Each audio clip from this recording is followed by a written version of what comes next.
how to cope with my overthinking and indecisiveness. So indecisiveness is you not trusting yourself, okay? Overthinking, so there's a difference between overthinking and obsessive thinking. Overthinking is like, what do I want for dinner tonight? Do I want this? I don't know if I want this. What if I have this? Should I have this? That's just overthinking it, right? Like if you just constantly like, oh, I'm worried about this test I got to take tomorrow at school. Worried about this test I got to take tomorrow at school. Okay, that's going to be a quick thing that's going to go by. An obsessive thought is that merry-go-round. Obsessive thinking is the thing. So it's like the compulsive part of overthinking, which is why obsessive thinking is heavily linked to OCD. Do not self-diagnose yourself on here. Talk to your doctor about it if it's problematic. And there's great ways to treat it. So with your obsessive thinking, that's also you not staying in the present space. That your ego is also making you indecisive, and ego is also making you overthink. To feel as though you are in control over any other human being but yourself is ego. I don't care where it starts. I do a lot of, I'm an ego specialist too. So I do a lot of talk about ego and balancing your ego and not living in your ego. Oh, thank you. And thank you for the crown. And so when you are trying to control anything, thank you so much for the gifts. When you are trying to control anything in your life that is not just your reaction, that is based in your ego. Okay, so when you're obsessively thinking, let's say you're obsessively thinking about something that happened in the past and I should have made this decision, I shouldn't have done this, or I should have made that, you go through those memories, right? Okay, you must accept, this is your lack of ability to accept. If you cannot accept the fact that that time is dead and gone, you're never getting that time back. It's never coming back. I don't care what you could have done. You didn't do it. We're here now. So there's an acceptability that whatever happened in the past can't happen now. Like that's over. Now you can take a lesson. You can say, woo, boy, did I screw the pooch on that one. Like I really messed that one up. Great. You take the lesson that you learn and you implement it now. Don't worry about what you could have done. You can't do it now. Accept that. Your lack of ability to accept that is rooted in your ego. Okay?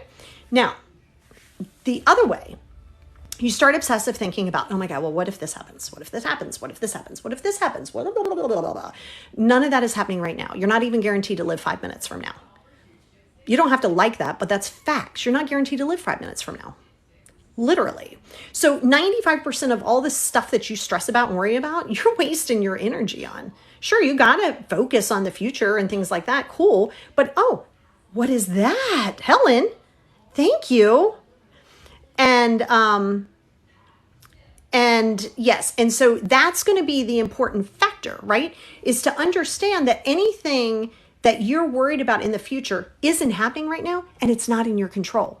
Accept that. And if it's other people, you also have to understand you don't get to control other human beings. You don't get to change them. They're not underwear, nor should you. You don't own them, right? They don't have to do things to make you comfortable. They don't owe you their why. They don't have to fit into your little box. That's the acceptability factor of it. As far as being indecisive, you got to make a decision. Doesn't mean it's going to be the right one, and that's okay. Anybody who is successful in life accepts failure. You get up, you dust your shoulders off, you keep it moving. You screwed up again. Okay, put a little Band-Aid on your knee, keep it moving. We can all do fabulous when things are going great. That's not really a big deal. Everybody can do that. What is different though is when you fall, hit your face on the floor, scratch your face up all over the place because you just really made a stupid ass decision. All right, you get up and you redo it, and you do it a little bit different than you did the time before. That's a fact. Being there for people who, here's the deal. When you're there for someone, you do that with zero expectations. They do not have to return that to you ever. If this is how kindness works and this is how generosity works. If you ever do something for someone with any kind of expectation in return, that's a business transaction and a little bit of manipulation. So you might not realize it. You might not say, I'm going to manipulate this person because I'm going to do something for them. But if you are they don't have to be there the way that you want them to. People respond differently. People love differently, right? But my point to that is not everybody is going to do things the way that you do them, and that's okay. So if you want to be there, don't you dare do it out of any expectation of expecting that in return, because that's a problem, and that's not doing full kindness. It's always funny to see people out in the world like, oh my God, I'm so kind. No, you're doing a business transaction. You don't get to be kind and then say you were kind when you did this and then expect something in return. I don't care what you did. You either do it wholeheartedly because you choose to, or don't do it at all. So here's the thing. When you start ruminating on anything and you start getting in that loop, remember that's that obsessive loop. Think of it as like, I'm going to take this old school. So I grew up in the 80s, but I was born in the 70s. So Gen X, baby, Gen X. So in the 12-inch vinyl records, which I know they're back anyway, it was a groove, right? And then you're listening to your music, and then all of a sudden this little thing would get stuck. It'd be like, and of course you had to be super technical and hit the fucker on the side, like, and it would go, okay, right? That's essentially what you need to do. So when you start the rumination, number one, you have to remember, is any of this happening right at this moment? You literally have to say, is this happening right now? You have to say the words in your head or out loud.